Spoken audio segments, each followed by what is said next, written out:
দর্শক, পৃথিবীতে এখনো অনেক রহস্যময় ঘটনা আছে যা আমাদের অজানা। তেমনি আজকে জানতে চলেছি এক নতুন দ্বীপ সম্পর্কে। দ্বীপটির নাম সুকাত্রা। এলিয়েন দ্বীপ সুকাত্রা পৃথিবীর বুকে এখনো যে অনেক রহস্যময় এবং অদ্ভুত জায়গা রয়েছে তা আর নতুন করে বলার অপেক্ষা রাখে না। তেমনি আজব বা রহস্যময় একটি দ্বীপ, জায়গার নাম সুকাত্রা দ্বীপ।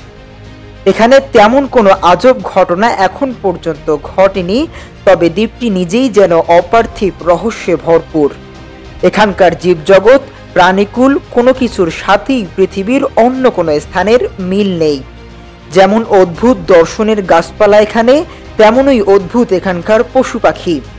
এখানকার সব কিছুই এত অদ্ভুত দর্শনের যে এই দ্বীপকে ভিন গ্রহের কোনো জায়গা বললে মোটেই ভুল হবে না। আরব সাগরের মাঝে এমনই এক দ্বীপ রয়েছে যেখানে এলিয়েনদের দেখা না মিললেও ভৌগোলিক পরিবেশ এবং গাছপালার ভিন্নতার কারণে একে এলিয়েন দ্বীপ বলা হয়। আরব সাগরের বুকে মাথা তুলে দাঁড়িয়ে থাকা সুকাত্রা একটি পুরোপুরি বিচ্ছিন্ন দ্বীপ।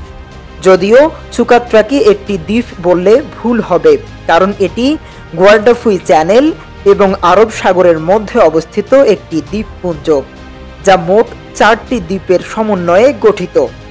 এগুলোর মধ্যে সুকাত্রাই সবচেয়ে বড় এবং এটি মোট স্থলভাগের প্রায় 95% দখলে রেখেছে। দ্বীপটি হর্ন অব আফ্রিকা থেকে প্রায় 240 কিলোমিটার পূর্বে আর আরব উপদ্বীপের 380 কিলোমিটার দক্ষিণে অবস্থিত। 3796 বর্গ কিলোমিটার আয়তন বিশিষ্ট সুকাত্রা দ্বীপের দৈর্ঘ্য 132 কিলোমিটার আর প্রস্থ প্রায় 50 কিলোমিটার।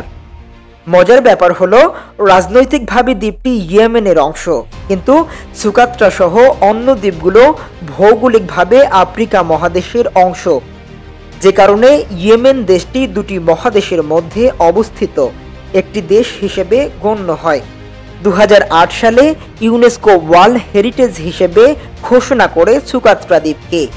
আগেই বলেছি, এটি পৃথিবীর অন্যতম বিচ্ছিন্ন একটি দ্বীপপুঞ্জ। এই দ্বীপপুঞ্জ একসময় গন্ডোয়ানা নামে একটি সুপার কন্টিনেন্টের অংশ ছিল। মায়োসিন যুগে, অর্থাৎ বেশ কয়েক লাখ বছর আগে, এটি গন্ডোয়ানা থেকে বিচ্ছিন্ন হয়ে যায় এবং তারপর থেকে এখন পর্যন্ত একটি বিচ্ছিন্ন দ্বীপপুঞ্জ হিসেবেই দাঁড়িয়ে আছে। 4টি দ্বীপের সবচেয়ে বড়টি হলো সুকাত্রা, বাকি 3টি হলো আব্দ আল কুরি, সামহা এবং দারসা। এই দ্বীপগুলো ছাড়াও সমুদ্রের বুকে মাথা তুলে রাখা কিছু ছোট ছোট পাথুরে ভূমি আছে, যেগুলো মূলত সামুদ্রিক পাখিদের বাসস্থান হিসেবে ব্যবহৃত হয়।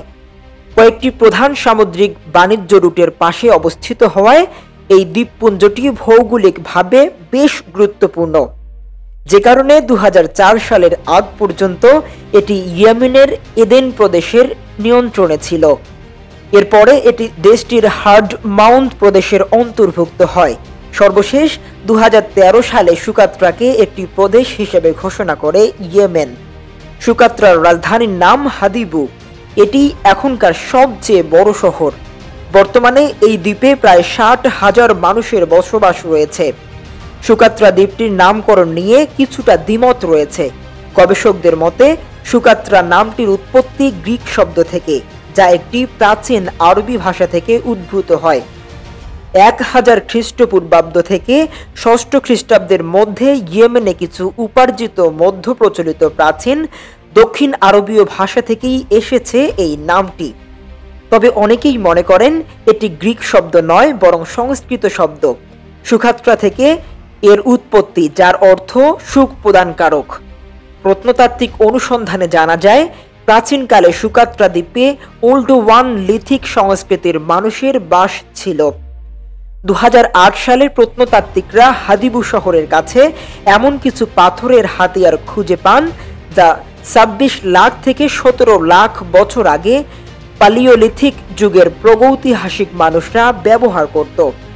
এরপর খ্রিস্টীয় প্রথম শতকে যে গ্রিকদের পদচারণা হয়েছিল এই সুকাত্রা দ্বীপমালায়, তা জানা যায় গ্রিকদের এরিথ্রিয়ান সাগরে নৌচালনা বিষয়ে লেখা একটি বই থেকে। তবে সাম্প্রতিক সময়ে এখানে খুঁজে পাওয়া একটি কঠোর খণ্ডে পালমিরীয় ভাষায় লেখা কিছু তথ্য থেকে জানা যায় ৩য় শতকের দিকে এই দ্বীপটি প্রাচীন যুগের ব্যবসা বাণিজ্যের অন্যতম কেন্দ্র ছিল। ২০০১ সালে বেলজিয়ামের একদল স্পেশিয়োলজিস্ট বা প্রাচীন গুহা বিশেষজ্ঞ সুকাত্রা দ্বীপের একটি গুহা থেকে বেশ কিছু পাথুরে ফলক, চিত্রকর্ম এবং প্রত্নতাত্ত্বিক বস্তু খুঁজে পান। পরে গবেষকরা জানান সেগুলো প্রথম খ্রিস্টপূর্বাব্দ থেকে ষষ্ঠ খ্রিস্টাব্দ পর্যন্ত সময়ের আরব সাগর পাড়ি দেওয়া জাহাজের নাবিকরা এই দ্বীপে অবতরণ করেছিলেন, তারাই এগুলো ফেলে গিয়েছিলেন।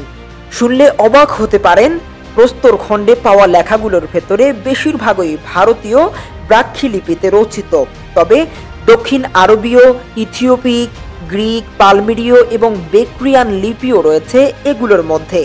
প্রায় ২৫০টি গ্রন্থ এবং ড্রয়িং এর নমুনা পরীক্ষা করে গবেষকরা জানান ভারত সাগর দিয়েই সে সময় পূর্ব ও পশ্চিমের মধ্যে ব্যবসা বাণিজ্য পরিচালিত হতো।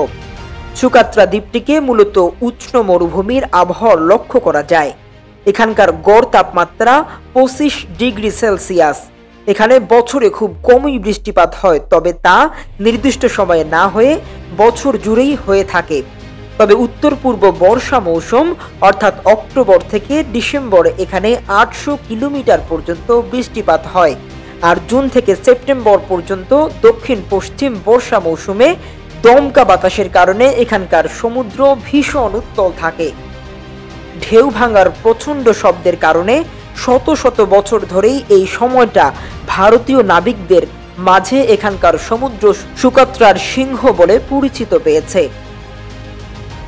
যেমনটা আগেই বলা হয়েছে, কয়েক লাখ বছর ধরে সুকাত্রা দ্বীপ বিচ্ছিন্ন অবস্থায় রয়েছে, যে কারণে এখানে জন্মানো উদ্ভিদ বা প্রাণীকুল সম্পূর্ণ স্বতন্ত্র এবং ব্যতিক্রমী চেহারা পেয়েছে। এই দ্বীপে যেসব গাছপালা আর উদ্ভিদ রয়েছে তার নামে যেমন অদ্ভুত, দেখতেও তাই। দ্বীপের বেশিরভাগ উদ্ভিদই স্থানীয়, অর্থাৎ পৃথিবীর অন্য কোথাও এসব উদ্ভিদের দেখা মিলবে না। ১৯৯০ সালে জীববিজ্ঞানীদের জরিপে পৃথিবীতে ৭০০ প্রজাতির স্থানীয় উদ্ভিদের খোঁজ পাওয়া গেছে এই সুকাত্রা দ্বীপে। দর্শক, এমন রহস্যময় গল্প শুনতে চোখ রাখুন আমাদের সার্চ টিভির পর্দায়।